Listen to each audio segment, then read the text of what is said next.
Korporacija je najrazvijeniji oblik društva kapitala.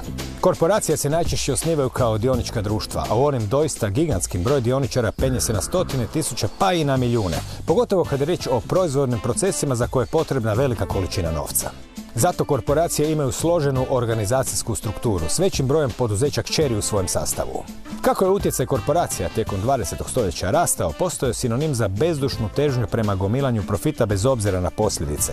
Pa nikome danas ne pada na pamet pojam korporacija povezivati sa dobrobiti ili velikodušnošću, već isključivo s efikasnošću.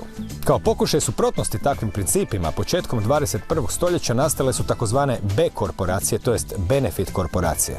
One su sebi na prvo mjesto, osim stvaranja profita, stavile zadaću stvaranja društvene dobrobiti, pa ih se može zvati i korporacijama s dodanom društvenom vrijednošću. Je li moguća nova paradigma korporacijskog poslovanja koja će stvoriti balans između društvene dobrobiti i profita? Južnokoreanka Lea Zveglić bavi se upravo time, pa smo susret s B-korporacijama dogovorili ovdje, na Rubu Znanosti.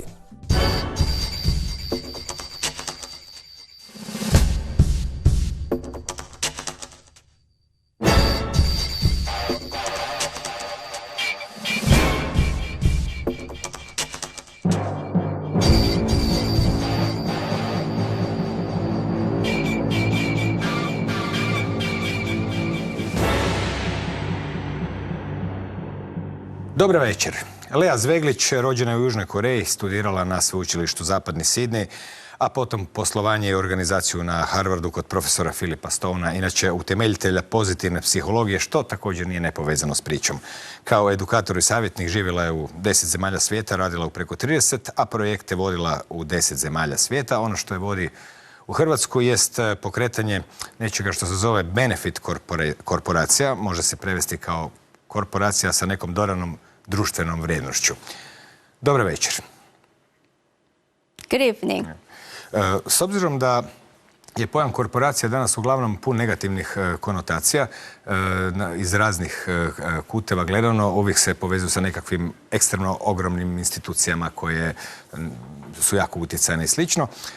Na koji način i što bi zapravo trebala predstavljati benefit korporacija, kada bi se to na hrvatski prevelo, možda je bilo se moglo reći kao korporacija vezana uz neku dobrobit ili kao nekakvu dodanu društvenu vještinu ili vrijednost ili tako. Drugim riječima, što je B-korporacija, kako ih skraćeno zovu, i koliko ih uopće ima u svijetu? The B-corporation is a part of global social movement. As you said, corporations these days, over the years, they had a lot of issues with the transparency and also the role they play in the society, that some of them, they seem to do more bad than good. So this B corporation movement is trying to use the company as forces of the good. Because companies, when they are managed in a socially responsible way, they can be a tremendous force in the economy and in the society because they are the one who create jobs. And jobs are extremely important because it's not only a way to provide financial means to individuals working for the company, but it's a way to realize one's dreams, that people find dignity in getting a job and contributing to the society. So the public benefit corporations, their main purpose is to create the social benefit. And then, of course, to sustain the activities, they do have financial means, which is having the revenue so that they can sustain. But unlike corporations where their main purpose of existence is generating profit, benefit corporations' main purpose is creating social impact, but they create revenue so that they can sustain. Koliko danas ima B-korporacija na svijetu? Spominjali ste globalni pokret, pa koliko u tom pokretu za sad sudjeluje igrača, koliko se proširio? So in America there's about around 6,000 companies. So America and Italy are the two countries where there's a legal structure that allows companies to register as a B corporation. And then in countries where the legal registration is not possible, they can get certified to be B corporations. So around the world, currently there is a little bit under 3,000 companies, but the number is rapidly increasing, especially last few years. And I hope this year there's a lot more to register. Koje su to društvene dobrobiti koje tih nekoliko stotina B-korporacija rade ili na koji način sudjeluju u tom tkanju društva? Well, there's many different ways that they can contribute. So the benefit corporations are not bound by any geography, so it could be any countries. And also industry, they could be in any industry, size of the companies, it could be a small companies, or it could be really large corporations. The way that they create the social impact is, unlike corporations, the reason for existence is to give the maximum return on investment to the shareholders. The benefit corporations, we have multi-stakeholders. So we do take care of our investors, but we give them blended return on investment. So instead of just giving financial return, we give them also the social impact return. So this is really suitable the investment vehicle for people who are more impact-minded, more socially responsible, and looking for meaningful investment.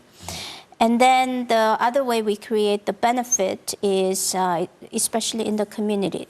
In the community we operate, we try to look at a business model that we can serve underserved population. So, for example, we try to look at who are the people who need our services but who cannot afford to pay. How can we reach out to them, and how can we provide the means for them to be able to afford the services? So we could provide some microloans, or we could find some other ways that's creative that allow them to access the product and services that they need. Na koji način zapravo te korporacije, benefit korporacije ili B-korporacije, s kakvim izazovima se suočavaju, s obzirom da je u povijesti, a i na kraju krajeva i dan danas, postoji jako puno različitih ekonomskih pokreta koji imaju tu ideju nekog, rekli bismo, pravednijeg poslovanja od onog koji se obično naziva neoliberalnim kapitalizmom. Pa tako postoje sustavi koji omogućavaju da neki proizvodi dolaze direktno od proizvođača, da najveći dio zapravo nekako proizvođač dobije, ako je moguće, kao što je recimo to fair trade. Postoje sustavi alternativnih valuta kojih ima jako puno na svijetu, koji zapravo stvaraju vrijednost na neki način radom ljudi u nekom trenutku. Postoje naravno i drugi koncepti, poput u Hrvatskoj konferenciji Dobra ekonomija, koja se opet bavi pitanjima održivog razvoja i pitanjima gradnje, recimo, od takvih detalja kao što su gradnje kuća ili uređaja za kuću koji su održivi, do banaka, sjemena i sl. To su sve načini na koje ljudi pokušavaju nekako pridonijeti globalnoj toj svjetskoj promjeni, svjetske neke ekonomske paradigme. U konačnici oni su svi na neki način pravi alternativni mikrosvjetovi. Kada pričamo o svijetu tržišta, u njemu u konačnici, zbog čega su i nastale sve velike korporacije, da se jeftinije proizvede, da se može jeftinije kupiti. Pa kupci su se, moram priznati, u bližoj prošlosti pokazali kao jednako neodgovorni, zato jer uvijek hoće kupiti samo najjeftinije. Na koji način, kada se jednog dana neko oformi B-korporaciju, pun ideala, velikih želje da pridonosi društvu, svi znamo kako u stvarnom svijetu često puta snovi završavaju.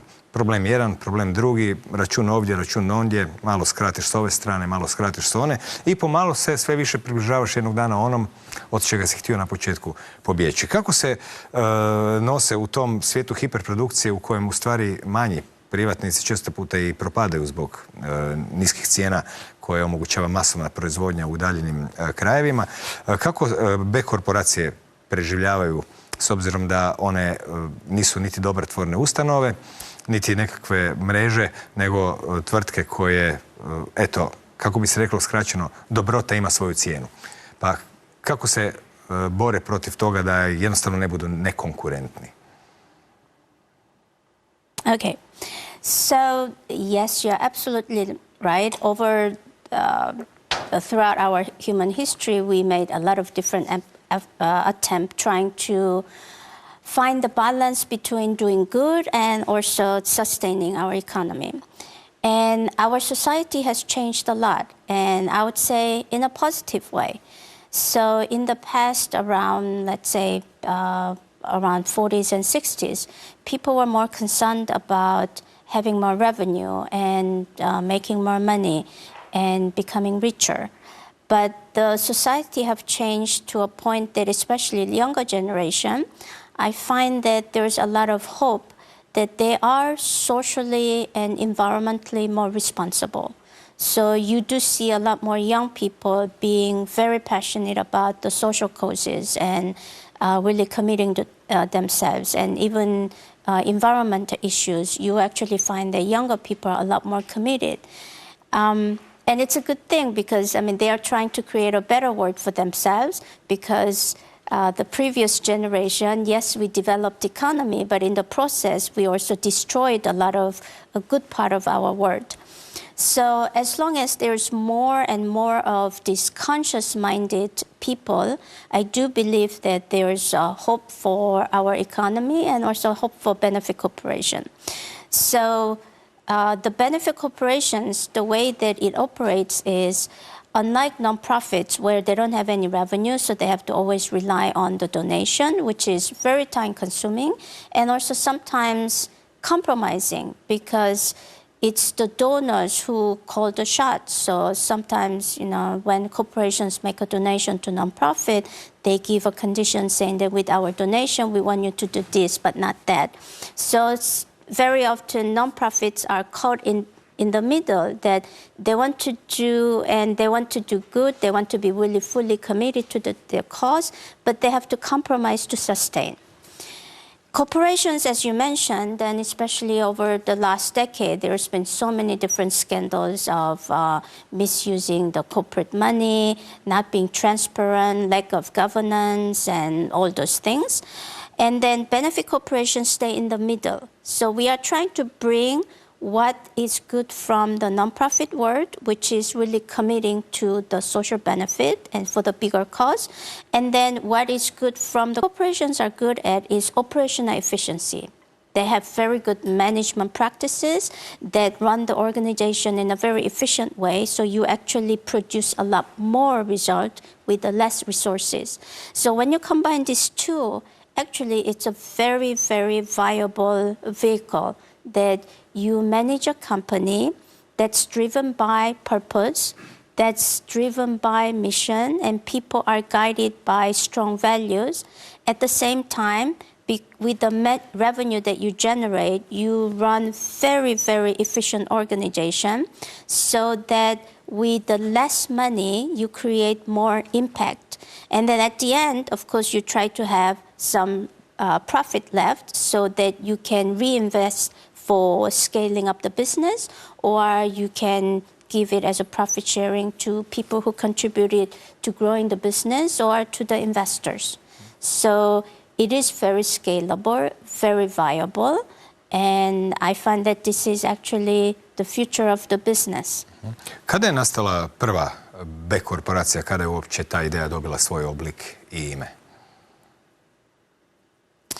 Well, as a legal structure, I'd say it's less than 20 years old, but actually another form, what we call social enterprise, there's been movement going on since around the 70s and 80s.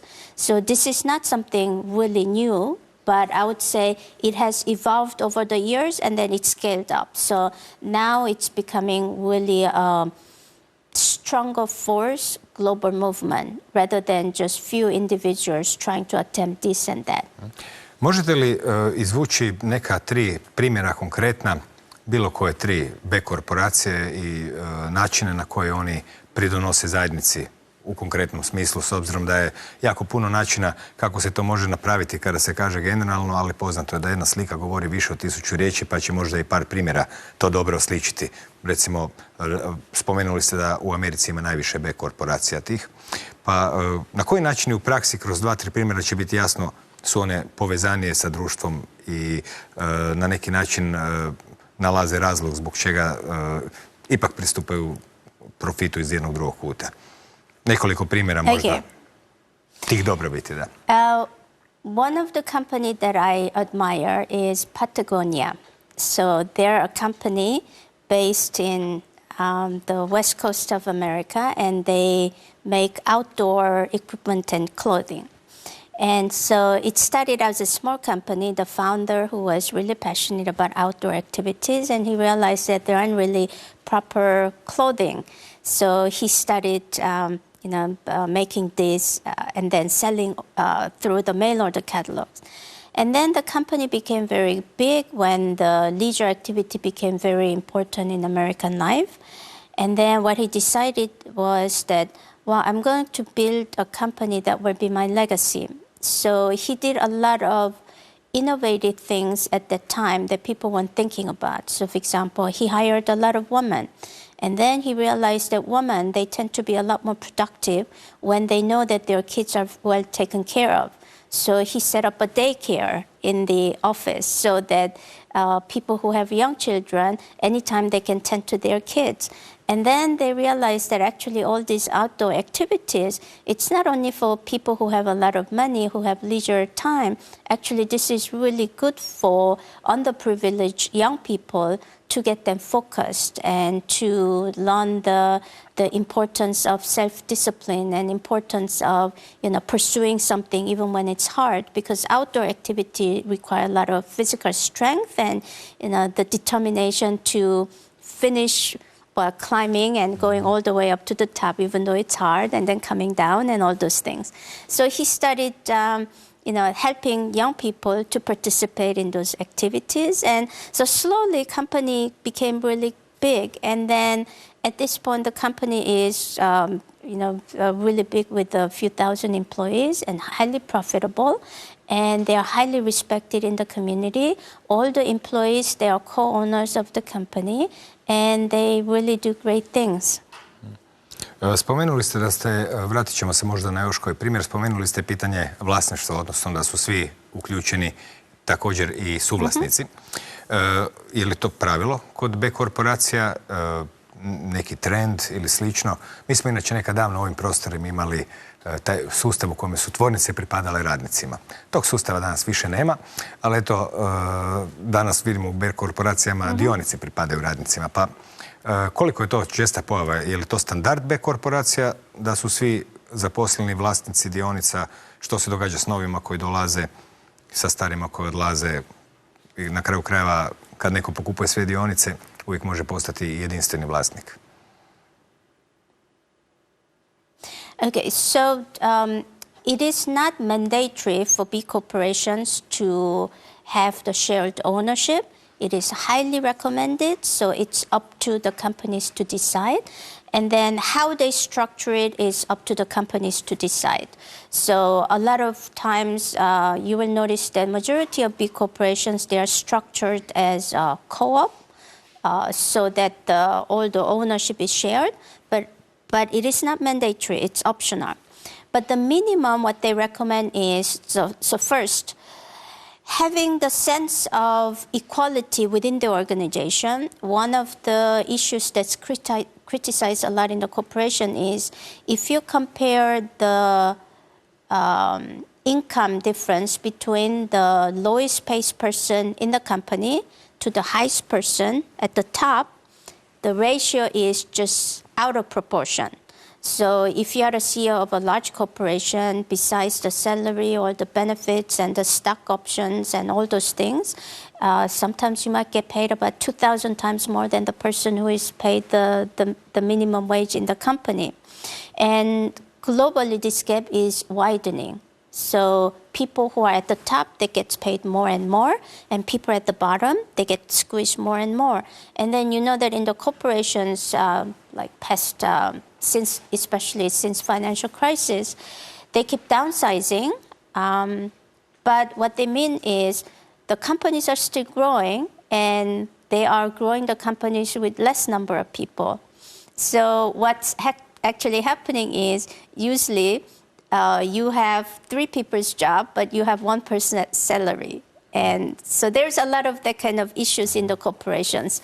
So with the B corporations, what we are trying to fix is we do believe and also practice that people are at the core of the business because it's people who make the company grow. So it's right thing to reward people who contributed. It's not only the people at the top who make all the decisions, make company grow. People at the top, yes, they do need to make strategic decisions, but it's people who are working for the company who execute, make things happen.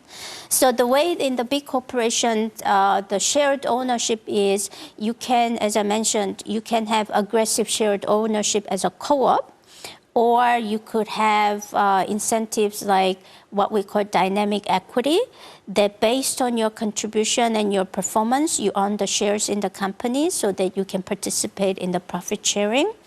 And the dynamic equity model is, I find it marvelous because it really gives everyone in the company to contribute and really feel like this is my company, so I need to really help the company grow. Not only that, I really need to help the company to save on money so that we can have a bigger profit, because in the end, that's going to be my profit as well.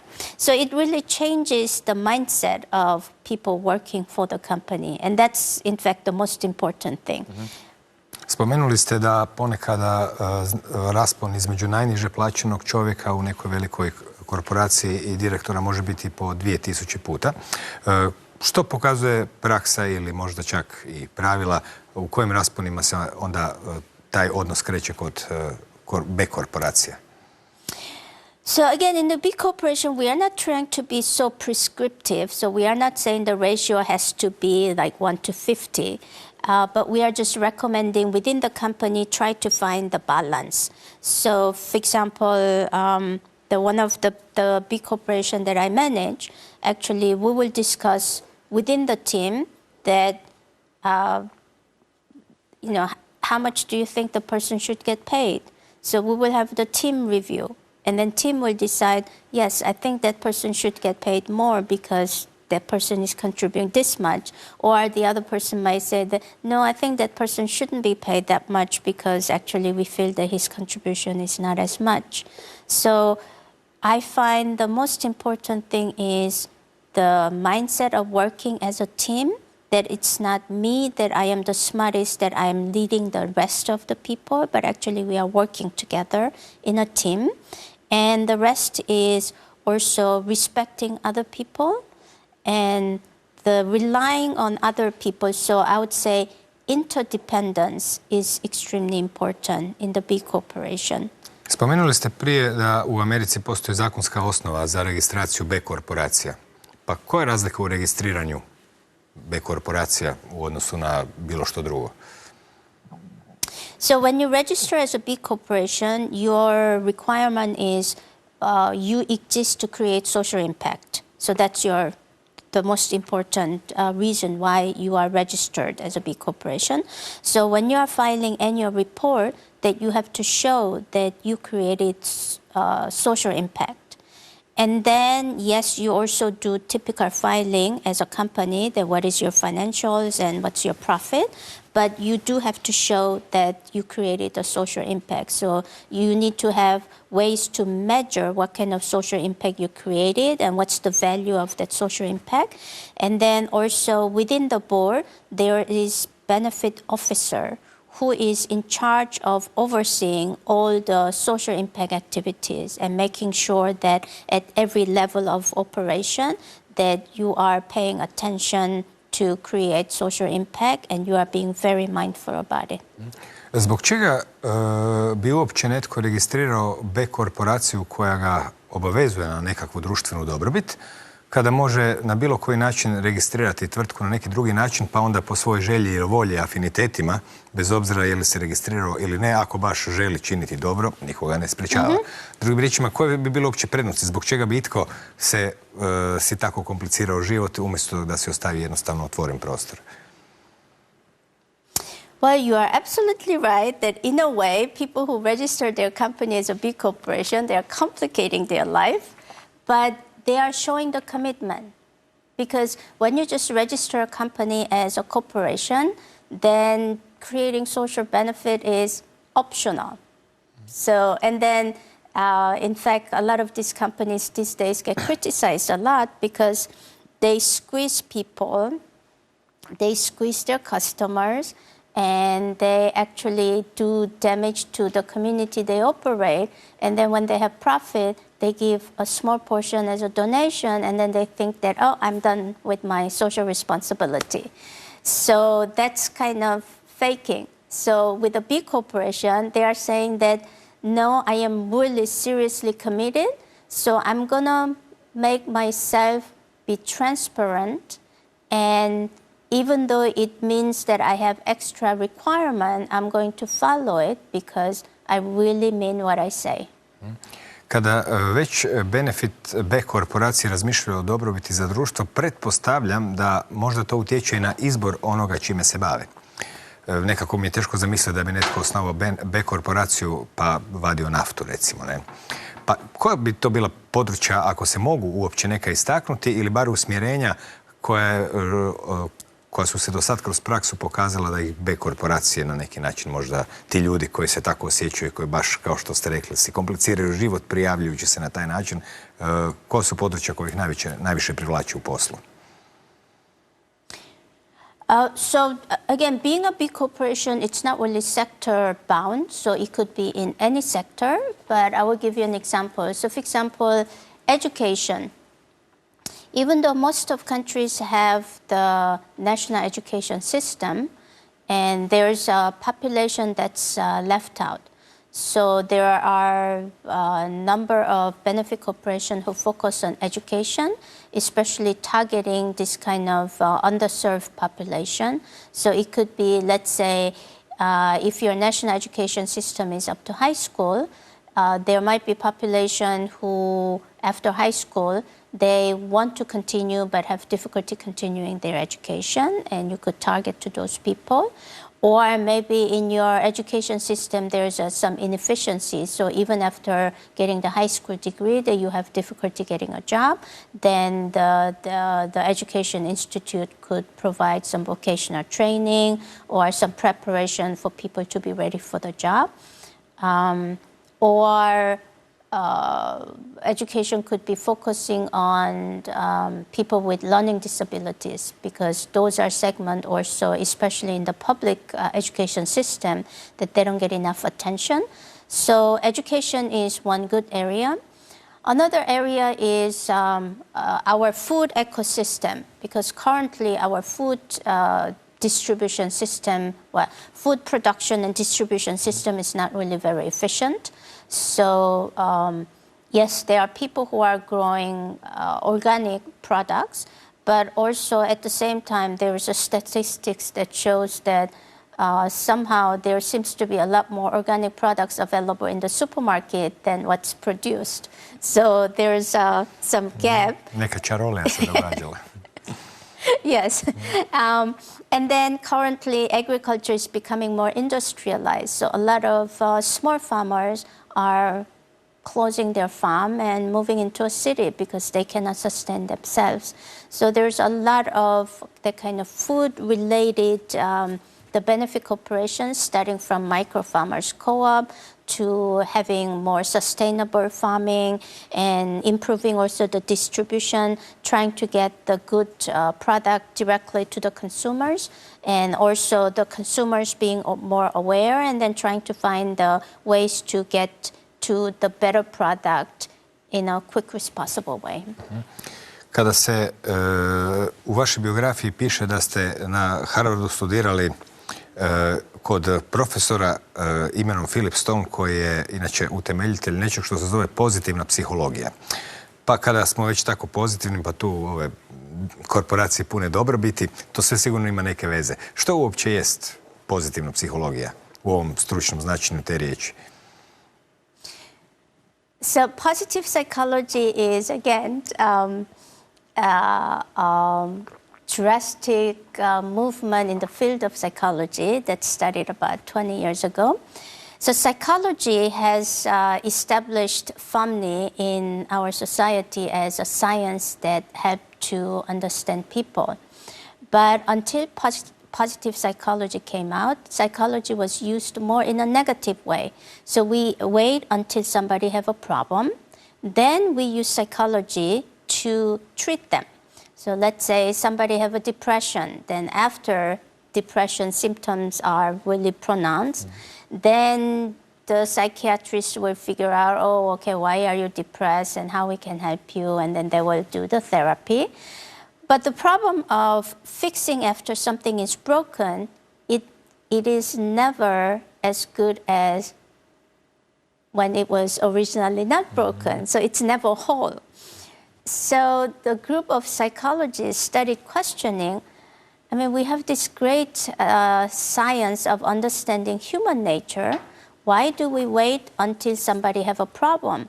Why don't we apply what we know before somebody have a problem so we can prevent it? So instead of treating somebody who have a depression, why don't we find ways to prevent people from getting depression? Then moving a step forward, they started thinking, we can apply this science to actually motivate people, to make people more productive, to make people happier. And then that's how the movement got started. So you will notice that over the last decade, there's an explosion of studies on motivation. And there's also lots of studies on happiness, to the point that there's a global happiness index of different countries. And also there's lots of studies of how do we understand and develop people's potential. Because the challenge with potential is, as the term says, it's potential. It hasn't yet activated. You don't see it yet. But how do we know before it happens and then put more focus on developing them? So with all these studies, there's been, marvelous things happening around the world. A lot of people who were seen as hopeless people, that there's no future, now they are getting support and they are doing really well. So earlier I mentioned about people with learning disabilities. These were people at school, they were diagnosed as, oh, you are so stupid that you won't be able to function properly in the society. You see a lot of them achieving great things. They finish school. Not only that, later they start their own business and they achieve great things in life. And also now you see more of people who are focused on having fulfillment in life and having purpose in life, rather than just without any meaning trying to be successful, because they realize that being successful doesn't necessarily lead to happiness. And our purpose of life, in the end, we want to have happy life. And success is one of the means to an end, but there's many other ways to get to happiness. Mm-hmm. So again, the working for the benefit corporation is interlinked, because studies show that when people are self-centered and only looking after themselves, then their level of satisfaction and fulfillment in life is not as high.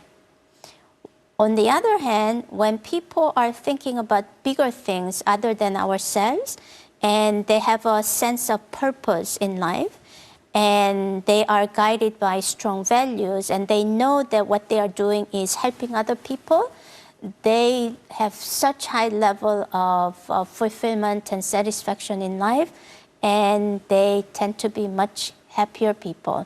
Dobro, uz toliko pozitivne psihologije možda je očekivano da se bavite B-korporacijama. Ipak, kada i što ste se vi i na koji način ste se vi našli u tom polju? I na koji način? Čime se danas uopće bavite i kako ste se i kada započeli baviti i čime vezanim uz benefit korporacije? So actually, well, my experience with the B-corporation was kind of a long history of like the evolution. So firstly, when I was growing up, I never imagined myself being a businesswoman, because I was raised to be a musician, and I went to music school and I studied music, and everyone around me, they only talked about art and music, and business wasn't in my gene at all, because I don't come from a family of the business. But just by pure coincidence, after I finished college, I found myself unemployable. So, well, I believed in myself. I thought that I am smart and I'm competent and I'm driven. But in the job market, nobody saw me as capable person, so they didn't want to hire me. So I thought, well, if nobody want to hire me, I'm going to hire myself. So I studied the company. And everybody thought that, Leah, it's not going to work. You don't know anything about business. But I said, no, I do think that I can run a business. And my first business was since there's a lot of other people like me, young, smart, but cannot find a job, why don't I form a company of young people who cannot find a job, but we are going to work together, we are going to hire each other. And that company became very successful. And so that was my first experience of, oh, companies can do great things. So companies can make somebody like me who was unemployable to become active contributor in the society. So what happened was, within about 2-year period of being unemployable, completely no value in the job market, 2 years later, everybody wanted to hire me as a CEO. And then it was the same for all the other young people that I worked together in the company. All of them, they were highly desirable in the market. So that was my first experience of realizing, boy, companies can do magic, that it can turn somebody with no future into somebody who is really desirable and valuable in the community. So since then, I got involved with a lot of different companies, and over the years, I always tried to find the ways that using the company, create jobs and develop people. So also most of my business was focused on developing people. So I was in coaching business, consulting business, training business, I was in education business. So it was a natural evolution, and I was actively involved with social enterprises in different contexts.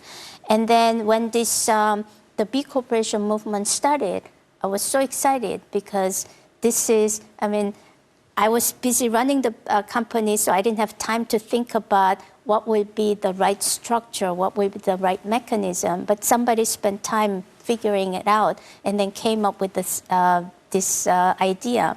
So I just jumped right in.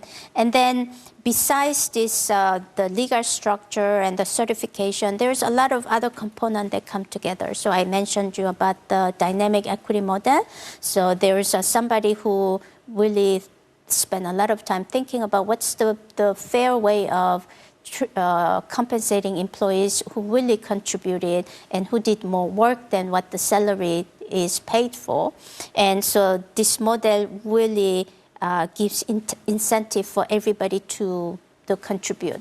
So all I'm doing is I'm just combining my experience and my passion for doing good for the society, and then putting together all these different mechanisms that different people develop, and then just putting it together, and then making it as just, one bigger entity. Koliko ja znam, u Hrvatskoj nemamo dobrobitnih korporacija, imamo samo one obične korporacije. Što je vas dovelo tu? Čime se bavite i ima li to neke veze sa Hrvatskom i sa sličnim B-korporacijama u Hrvatskoj? Well, so yes, in Croatia there's no legal structure, but we started actually a benefit corporation here last December. And we are now at the stage of advocating our cause. So what I noticed is I came to Croatia last October to attend a conference. And then I had an old friend here, and we were just having a conversation over dinner, and he was telling me about all the issues in Croatia. And one of the issues that Croatia has is the shortage of workforce. So when I heard the story, and I said, oh, there's a way that we can solve this problem, and we can solve this problem in Croatia while solving problem in other part of the world. So in Croatia, you have shortage of workers. there are countries in the world that they have people who are experienced, skilled, and also eager to work, but there are no jobs. So, for example, in Latin America, currently, Venezuela economy collapsed. So there are no jobs because all the companies are closed. Puerto Rico, also economy collapse. There are no jobs. Honduras. And let's go to Sri Lanka. Even though civil war between Tamil and Sinhalese is over, still, if you are Tamil, you are likely to live in a poor area and you are likely to have difficulty getting a job even after you finish school. So there's a lot of these areas where people cannot find a job. So my idea was, why don't we match where there's a lack of people with there's a lack of jobs, and we solve global problems at different levels. So we solved the problem in Croatia, we solved the problem in Sri Lanka, we solved the problem in Egypt, we solved the problem in Jordan, we solved the problem in Honduras. So that's how the benefit corporation got started. U Europi su Njemci 70-ih došli na tu ideju, ali bez benefit corporationa. Kada već razmišljate ovako malo filozofski, metafizički, prije smo spominjali da danas jako puno ljudi na svijetu u mnogobrojnim strukturama, više ili manje legalnim, formalnim, neformalnim, zapravo razmišlja o ekonomiji, o pitanju prirode novca, o načinu da se maknu posrednici i slično. Također su se sad pojavile, eto, prvi put kod nas i pojmovi B-korporacije. Njih 500-tinjak, koliko smo čuli, već postoji na svijetu i nije za očekivati da se stvari mijenjaju preko noći. No, u kojoj mjeri mislite da te B-korporacije doista mogu na neki način promijeniti svijet poslovanja, s obzirom da one istinski velike korporacije su toliko integrirane sa najvećim vladama na svijetu da ih je skoro teško i razdvajati. Oni su i veliki lobisti u pogledu mnogih zakona, kako u Europskoj uniji, tako u Americi ili bilo gdje drugdje na svijetu. I na neki način oblikuju jedan model poslovanja koji zahtijeva nekakvu uniformnost svijeta, pa sve to pomalo onda utječe i na društvo, kao što i B-korporacije pokušavaju utjecati na neki pozitivan način, tako i unifikacija radi jednostavnije proizvodnje i prodaje, također utječe na društvo, možda u nekom smislu koji se nekome ne sviđa.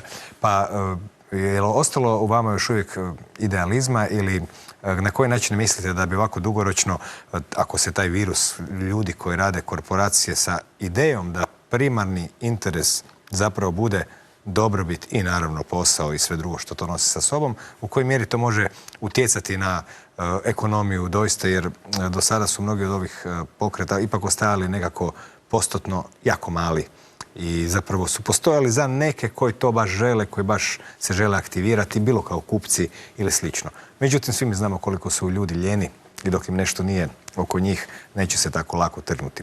Koji mislite da je potencijal, znači, promjene ekonomije na bilo koji način uvođenjem u taj korporativni svijet korporacija koje su odlučile staviti B na početak? Well, I find that the society is changing. So, for example, environmental issues, it's something that we experience every day. So we do know that we do have to contribute to protecting our environment because otherwise we might not have the world that we have today. We don't know how long it'll last, maybe 30 years, 50 years, because every year the speed is accelerating. So the good thing is there are more and more people who are aware of being a responsible citizen at the global level. And the younger generation, they tend to be more impact-oriented and they are more socially responsible. So I do see potential. But the important thing is, as you said, when we came here and then we were talking to people that, oh, we are a benefit corporation, I can see kind of blank stare. To u njihovim glavama, to su vjerojatno dvije suprotstavljene tvrdnje. Dobrobit za ljude i korporacija. To obično ne ide skupa. Yes. So they will ask, are you non-profit? So when we say, no, we are not, and then they say, oh, okay, so you are a company. So what we are trying to do, and actually what you are doing today is really a great benefit. We want to create more awareness in Croatia and also Croatia and beyond. And actually, we are trying to use Croatia as a base of spreading the benefit cooperation in this Balkan region, because the benefit cooperation, when people are aware and try to use more services and products from benefit cooperation, eventually there will be enough pressure on corporations that they have to also change the way that they do business. So currently, at least in the US, what's happening is some of the big corporations, they are trying to set up subsidiary as a benefit corporation because of that kind of social pressure. And some of them are also trying to acquire benefit corporations. So I hope that that kind of the social awareness putting pressure on the corporation happens also in this part. So, for example, the reason why we are getting into this, the foreign worker recruitment area is currently globally, this is a very imbalanced market. So, the assumption of the open economy is that, where there's a demand, there's a supply, and everything will figure out. But in reality, it doesn't work that way, because there's always people who have more information, more control over the market than people who are actually participating. So the open economy working perfectly well only happens when everyone participating have equal level of information, and then they are playing in the equal field. So in the recruitment market, the International Labour Organization is actively involved in trying to solve this problem of what we call modern-day slavery. So, as I was telling earlier, there are a lot of countries where there's a lot more people available than the jobs. In those markets, there are people who are taking advantage of that situation, that they will go to these places and saying, okay, I will promise you a really good job in, let's say, Croatia. And when you go to Croatia, you can make 10 times more than what you are making. Then, of course, I would be so excited. It's like, really, I can do that? Oh, please help me to find that job. Well, but it costs a lot of money to find that job. But don't worry, if you don't have money, I will give you a loan, because soon you'll be making so much money, you'll be able to pay back. So they will give these people loan with a compound interest, and a lot of these people, they don't even realize what is compound interest.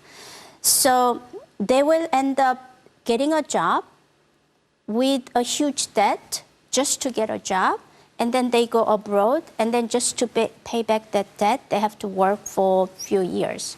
So this kind of taking advantage of people in a poor area is happening worldwide. So what we are trying to do is we are actually trying to prevent it from happening by doing the responsible recruitment. So we don't work with other recruitment agencies in countries where we source people. We only work with the vocational schools or nonprofit organizations who are really committed to creating jobs. And then we work with them very closely, training people, and then finding them with the right job, and then working very closely with the employers to provide the ongoing support for the career development. And as you were mentioning earlier, we like to contribute to the UN Sustainable Goal, and one of the UN Sustainable Goal is a decent job.